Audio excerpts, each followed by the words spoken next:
Well,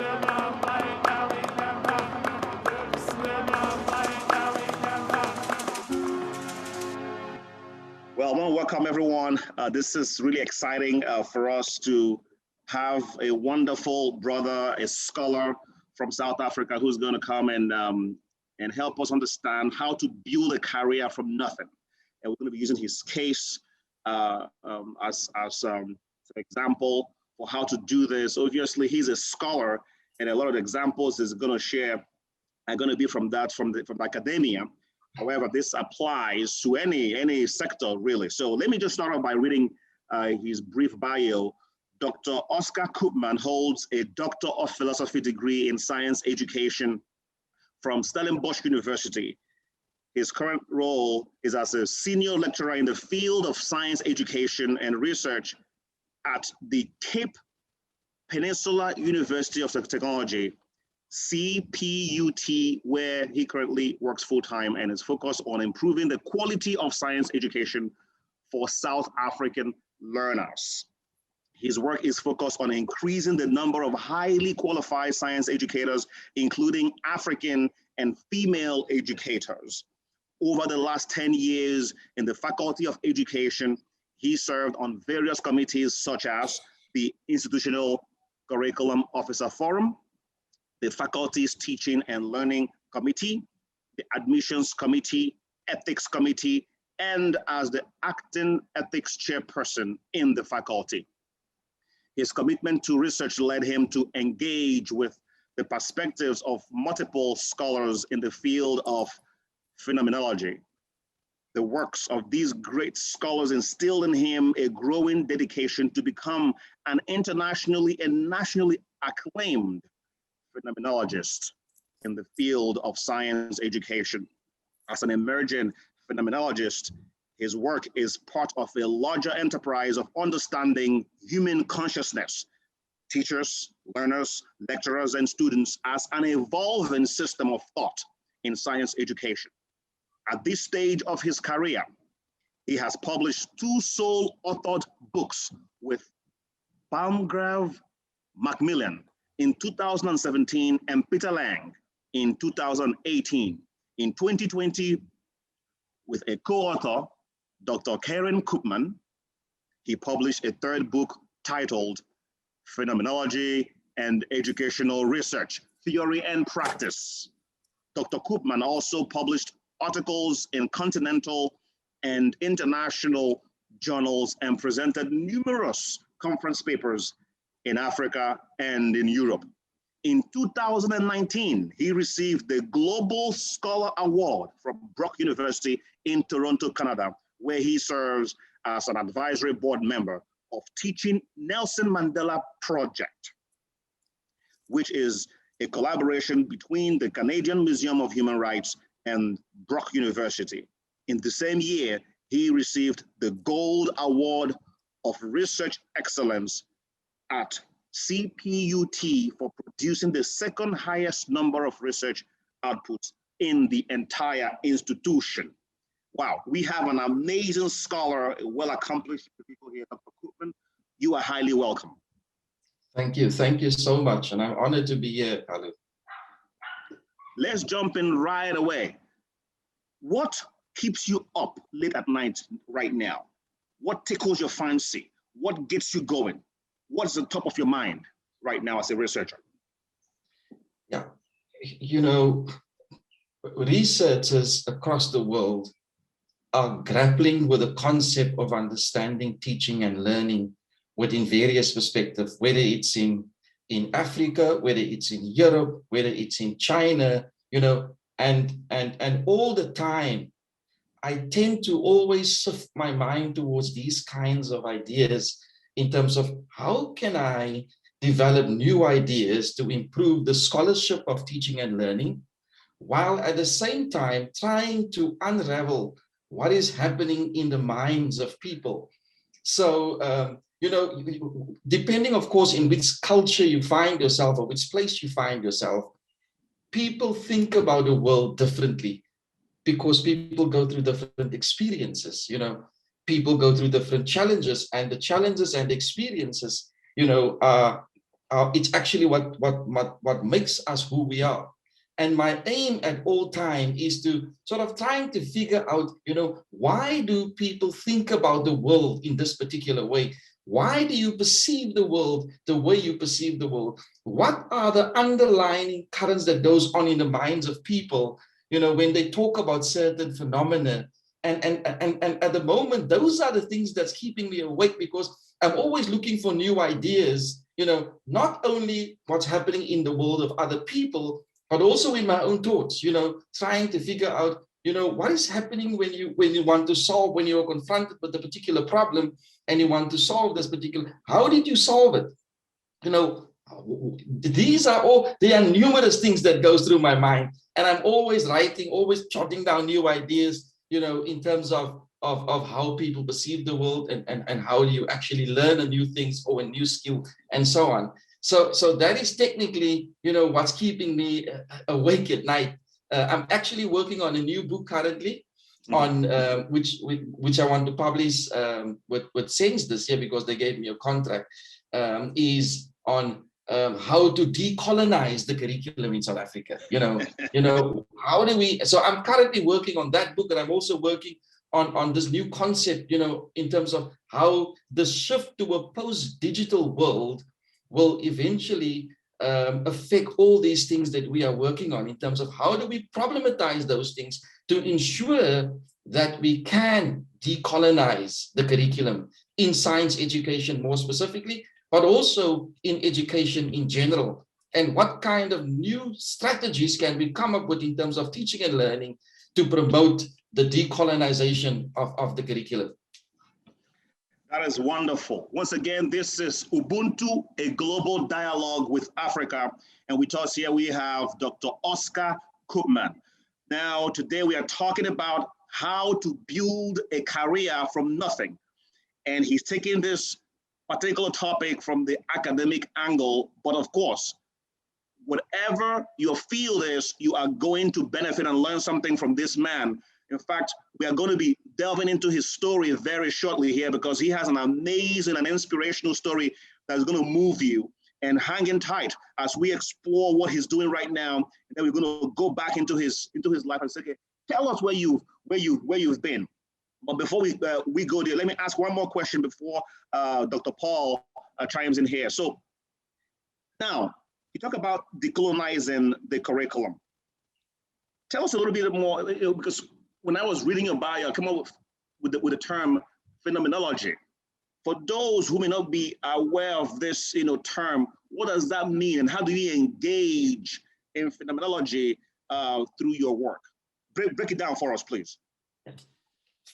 Phenomenology has a very long history, and since the birth of human existence, people have been trying to figure out what is happening in the minds of people, what is happening in people's consciousness. But we do know psychology has different theories to explain how people think about the world and why they think about the world in that particular way. For example, we've got the old traditional age-old theories that were proposed by different psychologists about the world, like B.F. Skinner's theory around behaviorism and how he perceives the world. Then you've got Carl Jung's notion of consciousness, and then a guy by the name of Carl Rogers in psychology developed this notion around phenomenology, which deals with understanding the lived experiences of people, irrespective of place.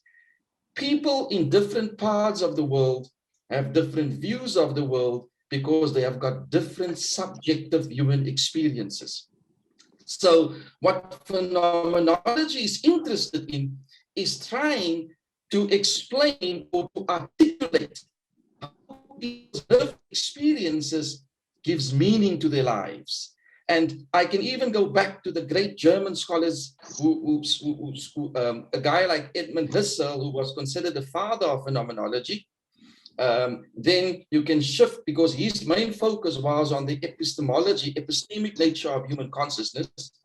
Then we can go back to the work of Martin Heidegger, who looked at the world from a phenomenology from an ontological perspective. How does context and place affect our conceptions of the world or our perceptions of the world? Then you get the French scholar Merleau-Ponty, who talks about a phenomenology of perception in relation to the place of the body. You know, how does the body experience the world? What kind of knowledge can we gather from the body as the body is situated in time and place? So these are the three different schools of thought in phenomenology, which is the Husserlian phenomenology, Heideggerian phenomenology, and the Merleau-Pontian phenomenology. From Husserlian phenomenology, the focus is on epistemology. In Heideggerian phenomenology, the focus is on ontology. And in Merleau-Pontian phenomenology, the focus is on the body, the human body in time and space. So I try to use people's experiences, you know, a teacher's experiences in a classroom. Now, we all know, you know, we are confronted by so many different forces. One of them is the social forces, you know, that we are exposed to, that the cultures that we are born into. And then we've got all those other, the political, the economic. So how do all these forces impact on a person's thinking? And to what extent does those forces give meaning to his or her particular view about the world? Now, phenomenology has its own foundational principles, you know, in terms of how you look at a particular phenomenon when you want to sort of understand the world of people. You know, the phenomenologist uses certain or particular methodological underpinnings to collect data or to construct data. And then he follows a particular protocol to explicate that data. In other words, you need to analyze that data. And once you have done that, you now start to develop what we call a narrative, you know, a story, as divulged from the person's stories, what he or she is saying, you know. So we mainly use the direct words, and from there, we go to a much more deeper analysis by looking at the impact of time, the impact of culture, the impact of the social world, the impact of the political, the impact of the economical, and that's how we start to give meaning to people's lived world and so on. So it's actually a fairly complicated, but also once you get used to it, you know, it's also very easy. But the challenge, of course, is these great canons of phenomenology never left us a particular methodology that we could follow, like a cookbook recipe, you know, to engage with our research participants and to develop new ideas. So most of the time, you also have to come up with new things, new ideas, new ways of looking at the data set or looking at people's lived world and then give meaning to it in your research. So I try to use that, you know, in my research from the African perspective, the African body, the African lived experience, you know, the African view of the world. How do they perceive the world? And from there, I start to develop ideas and concepts, you know, about in my research. Yeah. Yeah.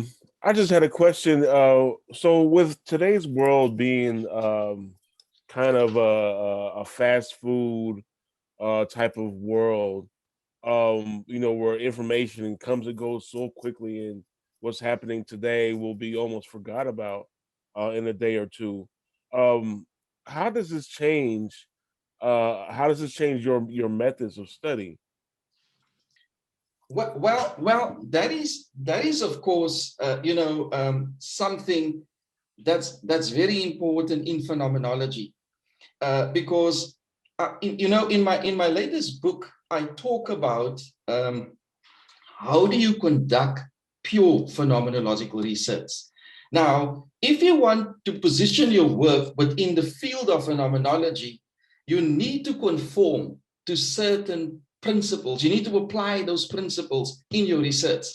And the minute you start to change that, you know, the methodology of how you construct your data, you know, it sort of sends your research into a different direction, which means it now becomes more qualitative in nature. For example, the way the interview is conducted in a phenomenological study is a little bit different from the way you conduct an interview in a normal qualitative study, because the researcher has to structure the interview in such a way that it flows through in a particular sequence. For example, he will start with the childhood experiences. What happens in the childhood experiences of the person. Then you shift to the educational experiences. And then you shift from the educational experiences to the actual phenomenon that you are investigating. Because your aim is to search for the impact of the cultural, the social, the childhood, all of those things, and the educational experiences on this particular phenomenon that you are investigating. So I think the phenomenologists try at all times to adhere to a particular methodology, and that methodology, unfortunately, you can't change it, because the minute you change it, you're shifting your research in a completely different direction. Another important thing, for example, is applying the principle of the épouché, which is bracketing the self, so that you don't sort of influence or guide your research participant when he or she explains or tell his or her story, because the aim is you want to know what is happening in this person's mind. And once you get to know what is happening in his or her mind through his life story, you actually then get the sense of what is happening. So the phenomenologist is interested in the entire sort of development from childhood right up to adulthood, and so all these different, to see how each of those different elements, in his or her upbringing or development, contribute towards his or her particular understanding of the world. And of course, the magnitude of each of those different phases or facets in that person's world. So are there different challenges to that process with the way that, people think differently over different decades? So are there different challenges than you would have seen 20 or 25 years ago? Yes, I think if you look at the school, the school of thought of phenomenology has changed over the decades. Like I explained, in the Husserl started off by only focusing on the ontology. Martin Heidegger was a student of Husserl, and he extended Husserl's work to say, well, I think we can't just look at the epistemic nature of people, Perhaps we should also look at the impact of the social world, the impact of the ontological dispositions on that. And so what he then tried to do was to extend his work. And then came Merleau-Ponty. Merleau-Ponty argued, these guys looked at the episteme, this guy looked at the actual ontology, but they're missing something here in their work. They don't talk a lot about the place of the body, So what I've tried to do is, and of course, if you look at over the last there's some great phenomenological scholars in the global north, like your William Piners, your Maxine Greens, your Max van Manen, Donald van den Berg, all those people. And what they have done is they have imported the philosophy of phenomenology into curriculum studies. So now, whatever field it is that you are studying, like in science education or curriculum studies, that becomes a subfield within the field of phenomenology. So phenomenology becomes your umbrella epistemic foundation, and any other field that you are bringing into it now becomes what we call a sub-episteme. So you now start to change, because look, these guys didn't talk about education per se in their work. They were pure philosophers. So when you bring that into education, it takes on a little bit of a different shape and format, if that's what you are alluding to. Yeah. So that's what I try and do, is to sort of create a space in the field of phenomenology with a focus on science education. So that requires a little bit of, so now you look at, how does a science teacher think about the world? When he teaches science. And I think this is fundamental in light of the decolonization project that you're working on.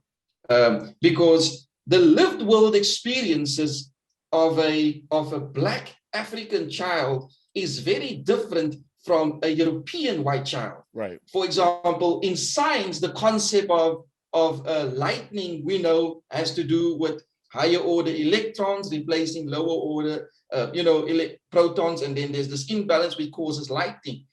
In the African tradition, lightning doesn't have a scientific sort of, it's not seen as a scientific phenomenon, but it is seen as a supernatural sort of thing in which a sangoma can create lightning. We call that the concept of umbani. So the sangoma can create lightning, and he or she can then strike someone and kill that person with lightning. So if I want to hurt someone, I go to a sangoma, and the sangoma then can use his powers to. So the concept is different in terms of how the lived experiences are different in the different places that we find ourselves. So I was going to actually ask you a little bit more about that lived experience, and I'll take issue with the example you just gave, and I would love to hear your thoughts on that. So you talk about the experience of Africans using the lightning as an example, but the way in which you describe this conception or conceptualization of lightning in the African context is the same in Europe before people became aware of how Right. thunders and lightnings are formed. So but why do you assign that now to Africa and not just to everyone? Because it is how Europeans also saw lightning. This is how most humans, imagined it. I mean, that was how people actually perceived God. They thought, okay, there was something in the sky that was throwing down fire, and so we had to appease the gods by doing sacrifice. So Yes. why have you then assigned this now to Africans and not to other people? Yes, no, that's a great question. I'm actually glad you asked it, because you see the challenge that we face at the moment with science education or science in general, and this is why we are actually struggling with making that shift from this Western notion of the world versus the African notion of the world. All our textbooks, whenever you go onto different websites, and there's an explanation of a particular phenomenon about the world, it's always the predominant Western notion of the world. This is what it is. So there's this pockets of knowledge, that gets transported to the rest of the world because they've got the funding, they've got the language to do so, they've got the resources to do so. And therefore, within our context, and whenever we talk about these things at school, we sort of teach these things to our learners. And I'm actually an advocate to say, look, with what kind of ideas are my learners entering my classroom?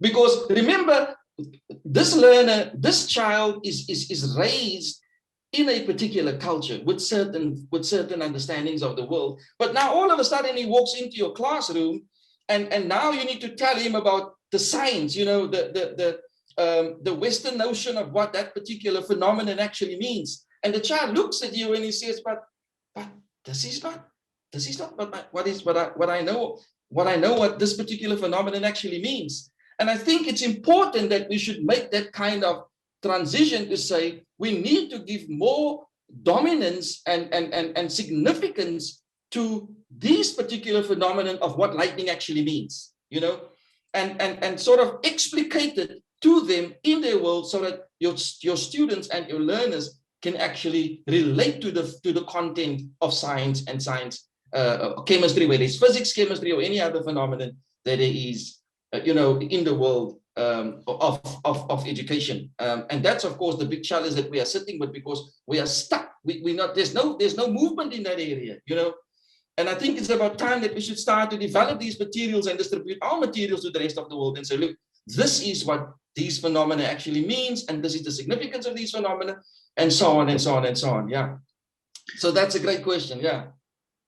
Dr. Oscar Koopman, again, thank you so much for coming here to share your wealth of knowledge, your research. Many of us are interested in your personal story. When we look at you, we see an accomplished scholar. You've written several books.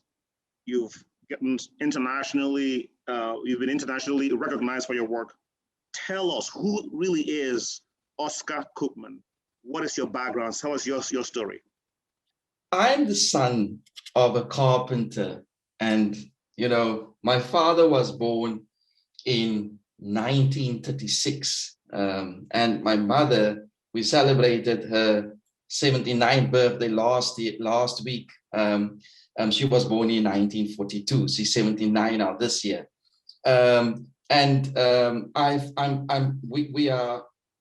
We are 6 in the family, of which I'm the second youngest. Now, my father was very passionate about education, and he loved education.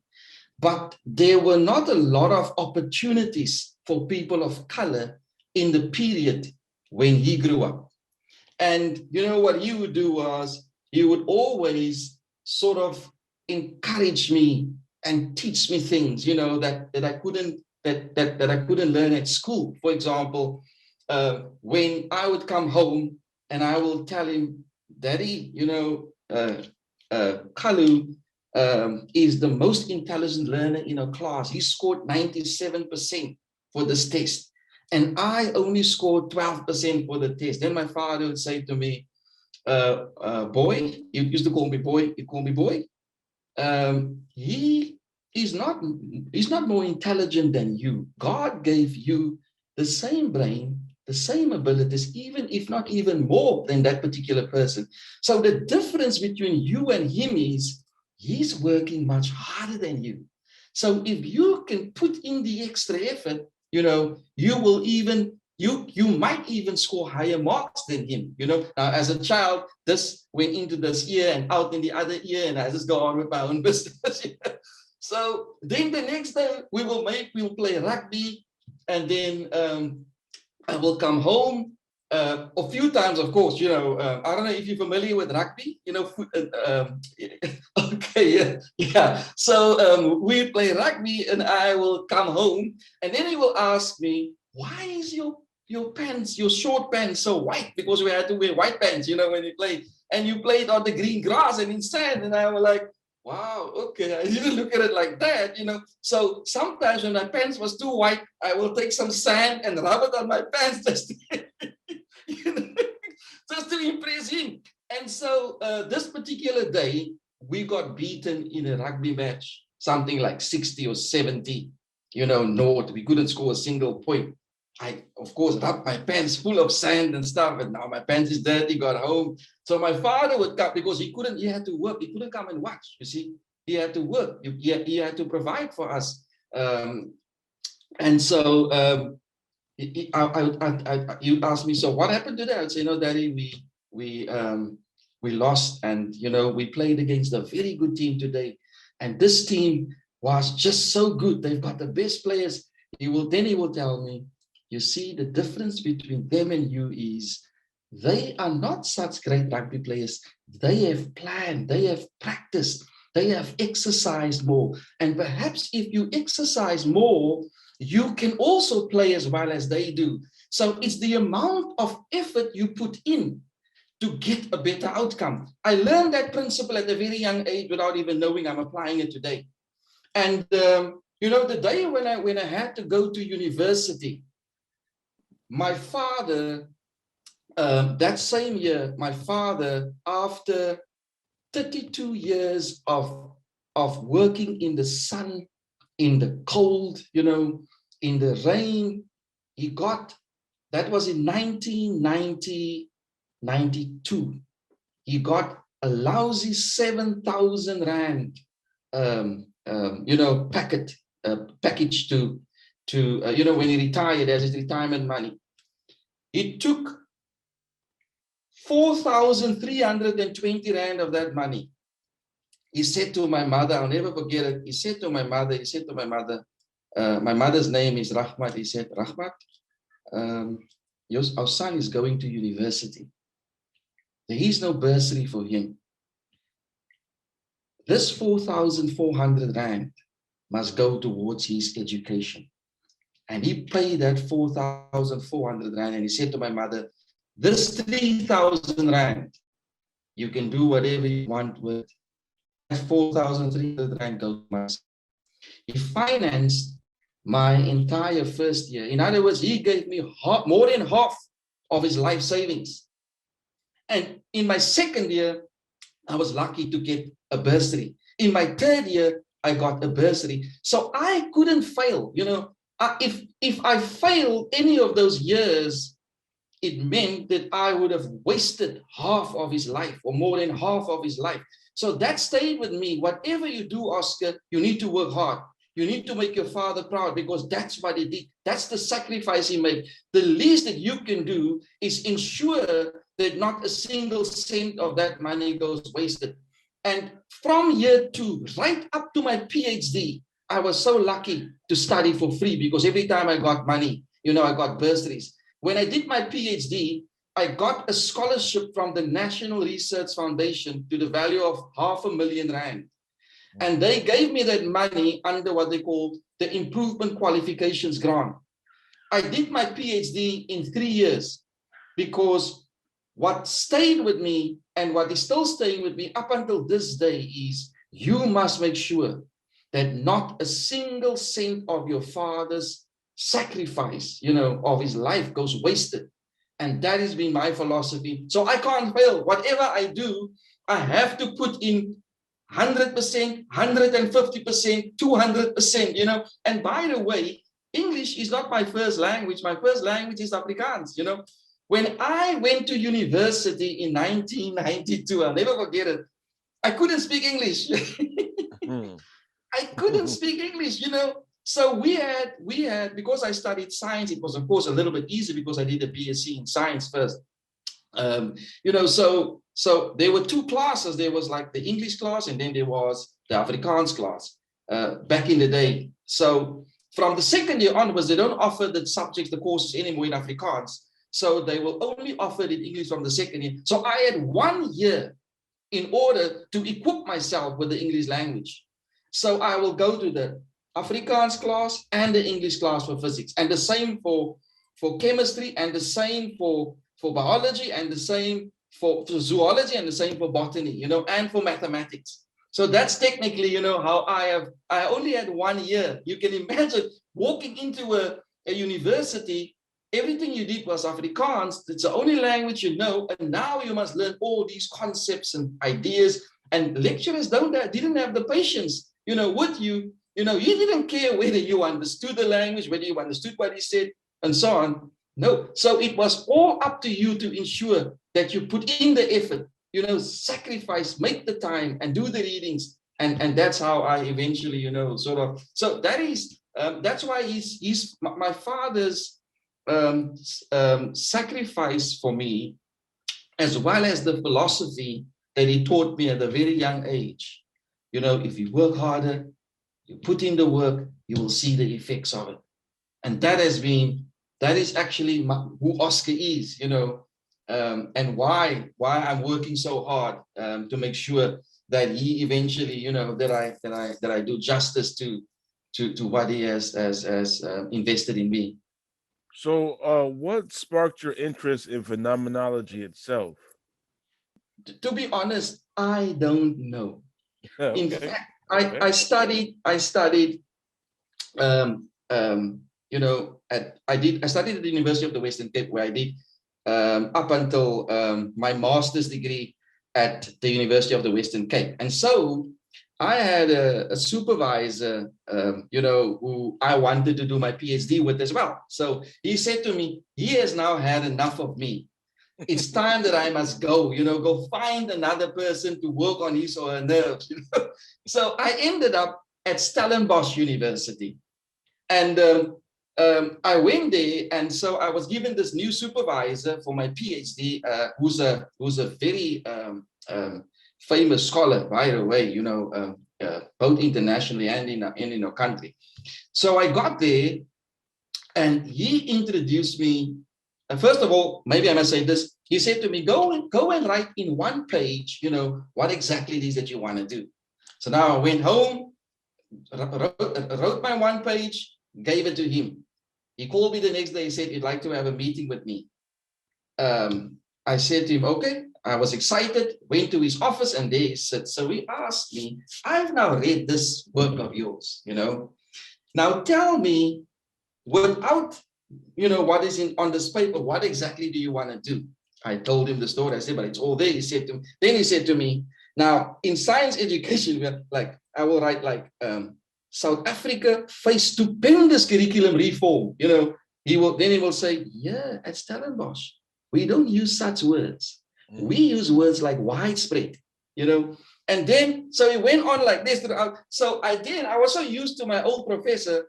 I went to him, I said to him, Prof, I went to this place where you have now sent me, and these people speak a completely different English than this English you taught us.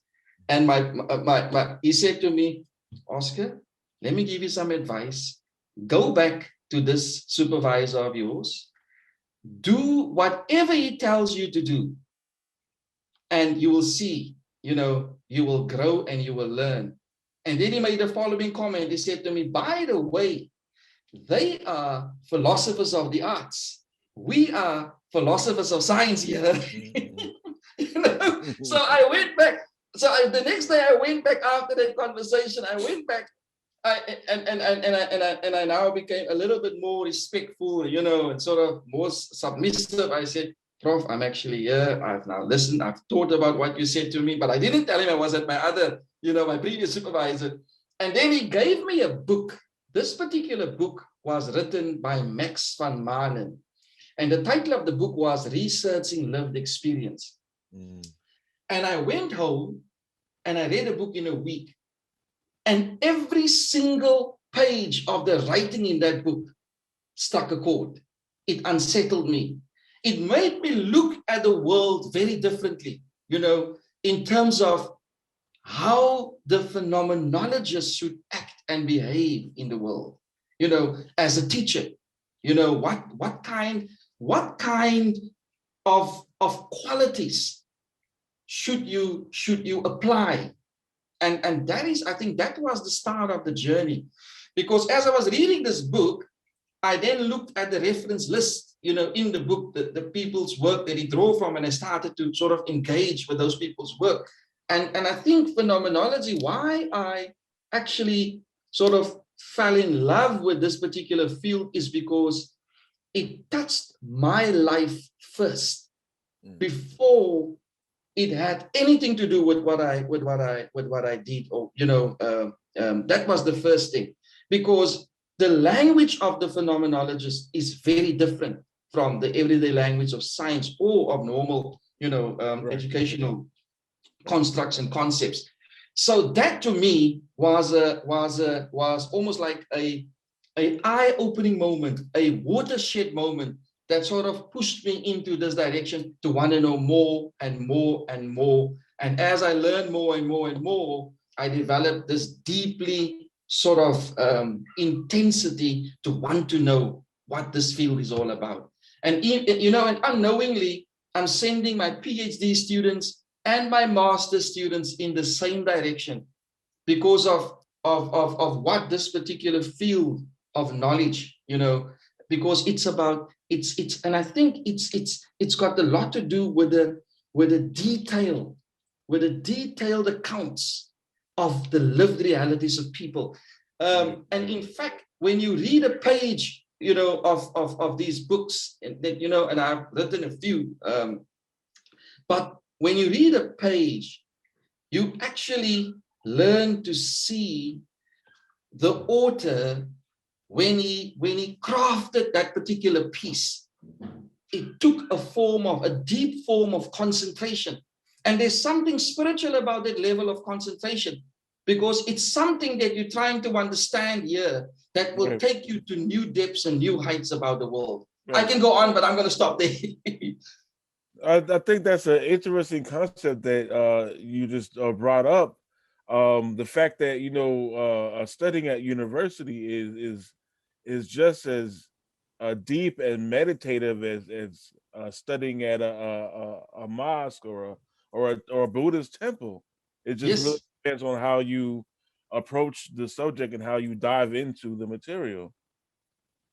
Yes, I agree with you. In fact, a lot of the principles that we apply can be applied in all those different fields. The bottom line is when you look at phenomenological text, is you learn to understand, first of all, who you are.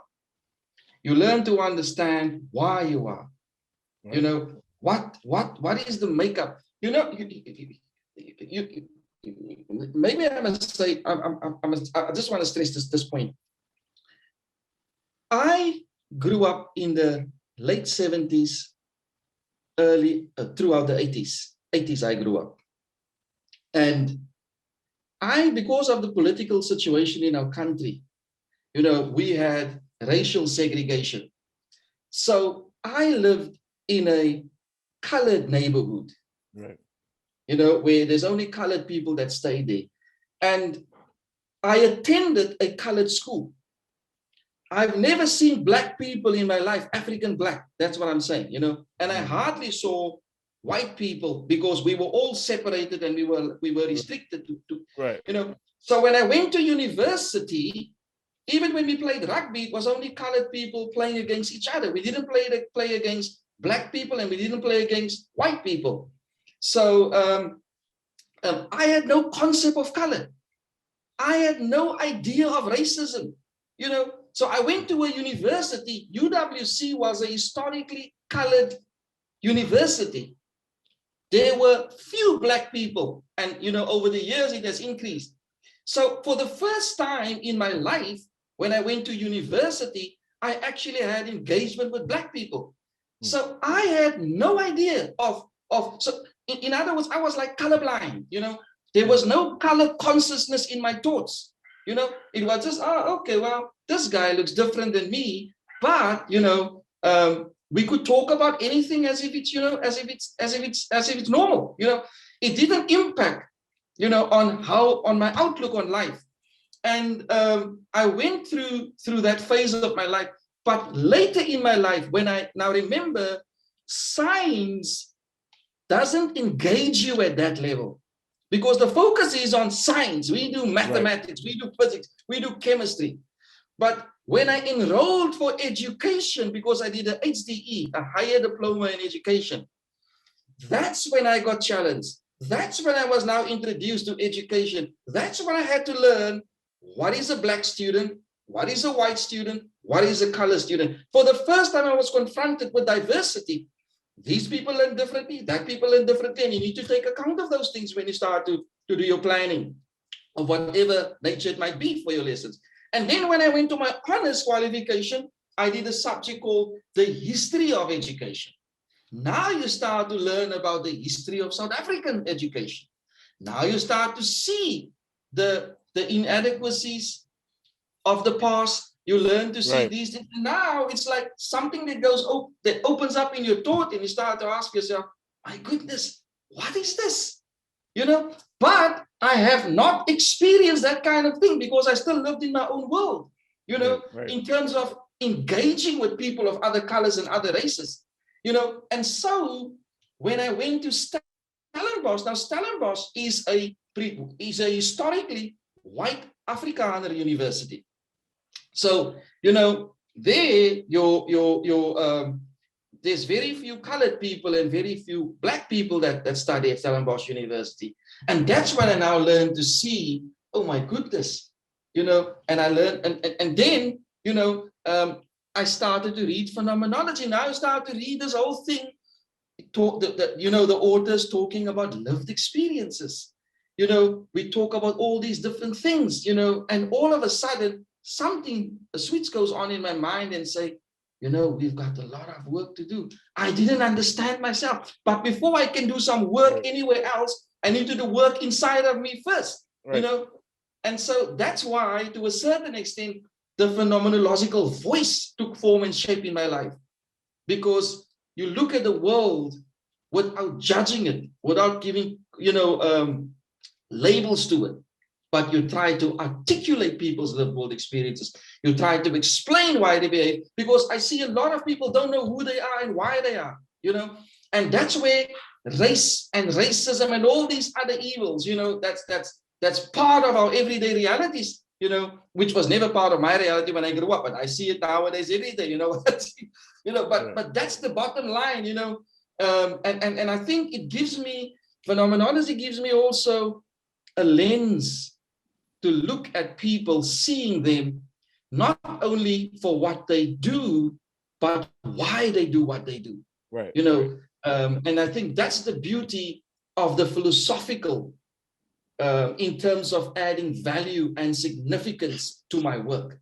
Right. And I think I still have a lot of things in me that I need to write about my journey, and how we can actually use my journey as a way of ameliorating all these things that we are facing, these challenges that we are facing in the world out there. Right, right.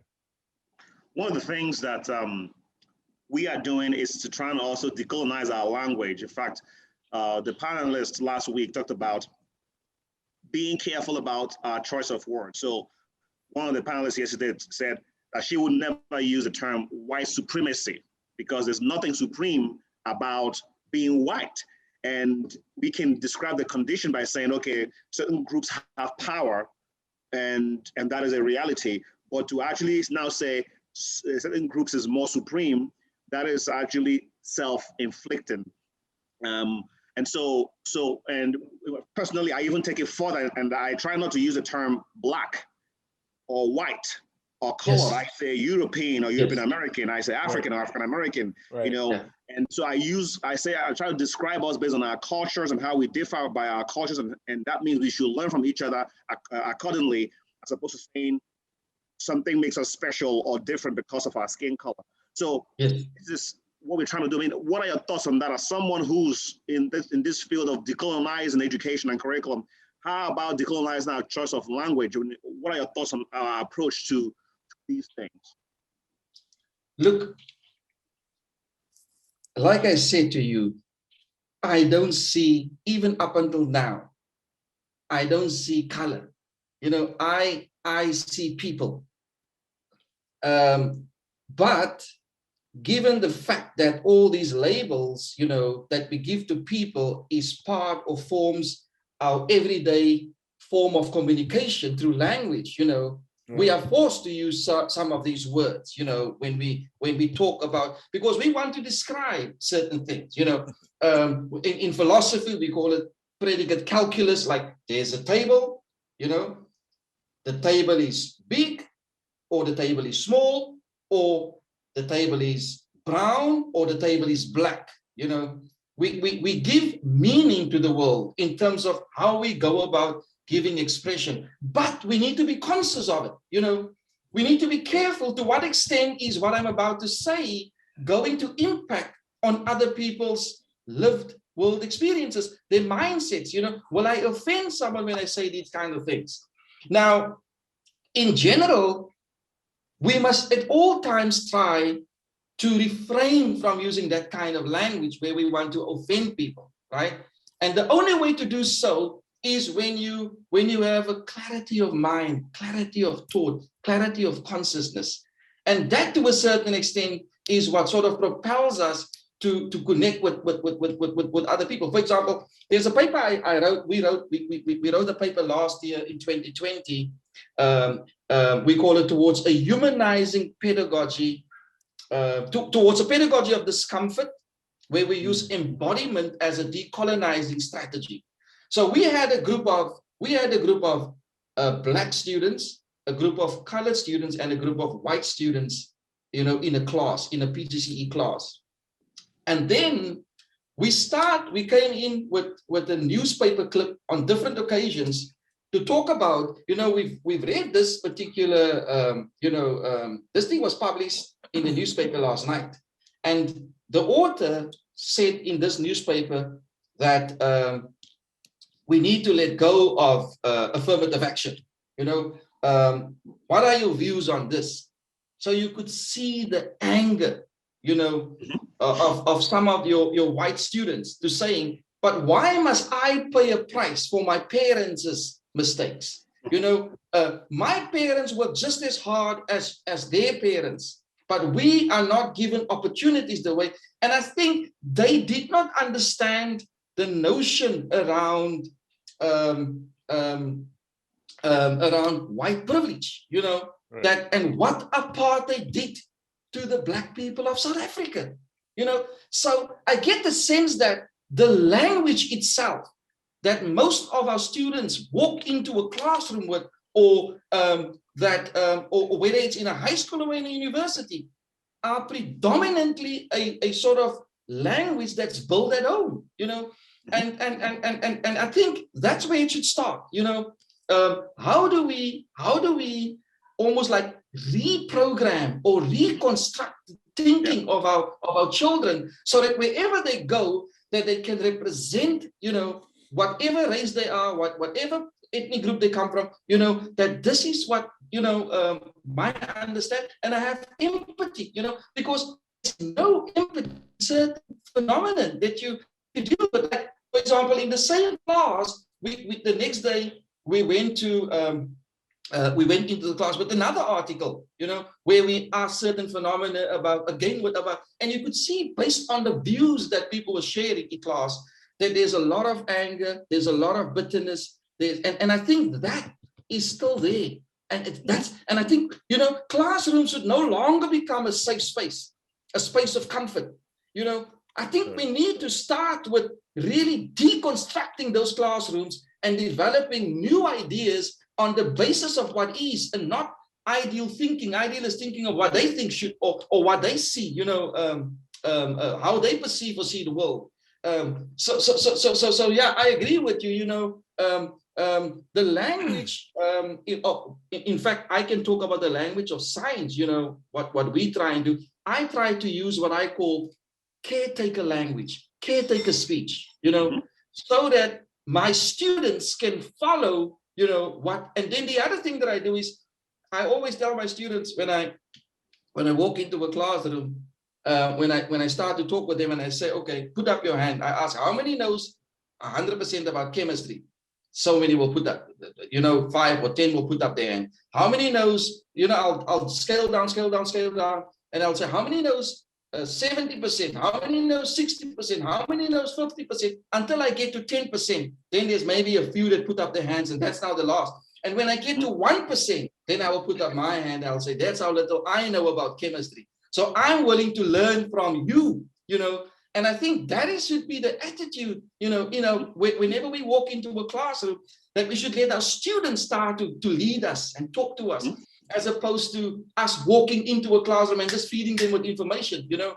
And I think that's the dilemma that we sit with at the moment, because it's about assessments, it's about marks, it's about, you know, certification, and in the process, we lose our humanity. Yeah, very good. Education should humble us. Very good there, Prof, because someone just asked the question about what are your practical ideas of decolonization, and you just answered that. You said in your class you use caretaker language, and that is very powerful.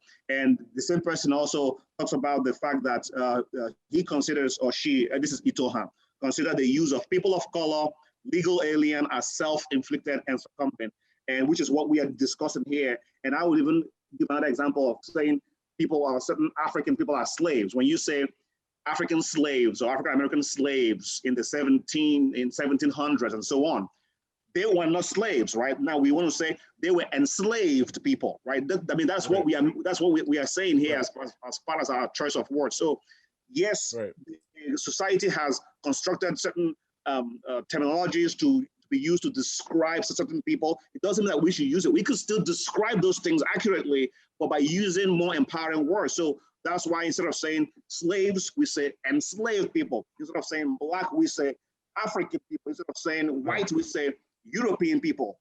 You'll still be able to know exactly what we're describing, right? And so, but anyway, we are pushing up against time here. This has been very remarkable. Thank you so much for coming on here. Again, once again, this is Ubuntu, a global dialogue with Africa, and you really embody what Osiri University is all about. You were hitting a chord as you were describing your journey. You're talking about remembering who you are. Let me just quickly summarize for our audience who are listening about ways to build a career from nothing. This is what I've learned from you in this short time we have spent here. One, you said you started your research because it spoke to you first. It touched your life first. And that was, for me, very powerful. So whatever it is you are trying to do, make sure it speaks to you. Make sure you have purpose. And nobody can give you your purpose. You have to derive your own purpose yourself. So Dr. Oscar Koopman says, it touched my life first, and that is why I'm doing this research field that I'm doing here. So that is important. So research purpose is very important. Secondly, is you worked hard. You said your dad will ask you, why is your pants white if you went to go play rugby? So you have to make sure your pants are dirty, meaning you have to be rolling around the floor, jumping on your opponents, and you have to go you have to scramble, right? So work hard. So working hard is very important. And that is something that you really have proved to us that when you put in the time, it does pay off. And then you said, sacrifice, thinking about the sacrifice others have made for us, the sacrifice of our parents, sacrifice of those who've come before us. You said your father gave more than half of his retirement to pay your first year of tuition. That was a big sacrifice, and you remember that. And for me, I think of the sacrifice of Martin Luther King, the sacrifice of Nelson Mandela, people who gave their lives for us to be here, for us to learn. Why are we squandering our opportunity to do for ourselves? Why do we have to keep looking for help instead of saying, look, they have paid the price for us. They have sacrificed. They have given more than enough for us. So let's remember who we are by looking at the sacrifice of our ancestors and use that to charge forward. And you said, I cannot fail. You said, I couldn't just fail when I think about the sacrifice of my father, the sacrifice of my people. I couldn't fail. So that is the attitude we have to use to move forward. You also talk about the fact we need to get out of our comfort zone. Your mentor told you, get out, go to a different university. That is what we need to do. If you're going to succeed, get out of your comfort zone, travel, go to a different village, go to a different town, go and talk to your neighbor. Go somewhere. You don't have to go to a different country. If you can, fine, do that. But the point is, you have to get out, take an adventure. This is very important. That's another way, something else that I heard from you on how we can internalize these approaches to be successful. And you said also your mentor asked you to write down what you want to do. You have to write down your vision. You have to be very clear about what it is. That way, then you can now look at it, with a mentor, with someone who has an eye. It's okay. Now let's take a look at this and let's see how you can get there. So being very clear about where you want to go is very important. Write it down. Be very clear about your vision. You talked about the importance of mentorship. You had a mentor at your first school and a mentor at your second school, and being submissive, being open to mentorship. Right. You are such an amazing case study, an amazing example of what it takes to be successful. So you had mentors and you listened to them. And that's important for us to do that. And then the last thing that I heard from you is you read. Reading is fundamental. Reading is so important. A lot of us are not reading. Let's face it. A lot of us are being lazy and we're not reading. We've got to take a book and crack it open, no matter how busy we are. That's very important. And you not only read, you read and paid attention to great detail. And you said every page of the book spoke to you. We have to interact with the material. We have to read, and reading can teleport us to a different dimension, to a different life, and we can learn from other people's stories. So thank you so much for enriching our lives and showing us how to be successful from nothing. Please, Dr. Oscar Koopman, have the last word before we close. Yes, something in this world that's very important to me is how do we enrich the lives of others? That's fundamental in everything that I do in this world. And to develop a sense of care, to have a caring spirit towards the young people that we meet. There comes a time when, they really frustrate us, but that's the time when our patience gets tested and our true strength gets tested, And one last thing that I want to add and this is critical. This was a critical incident in my life. I wrote my master's, the first 4 chapters. So I submitted my chapter 1 to my supervisor, under whom I did my master's. I gave it to him. The second day, he called me in, and I thought I did a masterpiece. I submitted the masterpiece. You know, he called me in. He said to me, you know, I walked into the room. He was sitting behind his desk. He said to me, "Do you want me to get rid of you?" I said, "Sorry, Prof, I don't understand." He said, "Do you want me to get rid of you? You heard me." I said, "No, Prof." And he took my first chapter and he threw the pages at me. And all those pages were lying on the floor. And, you know, being, you know, who I am, I picked up every page and I walked out of his office. And at that stage, I didn't have a car. I had to take a taxi. So it's a very far distance and a lot to think about on your way from his office to the taxi rank. So now I'm walking and tears rolling down my face. You know, I think it took me about 3 weeks to go to him. I wrote him an email. I said, "Dear Prof, I want to see you," because I thought, now I'm going to talk to you about this. And he said, "No, you can come. I'm available." The next, that particular day I went. I had to take a taxi, went to his office, and he sat me down and he said to me, "I'm glad you came back.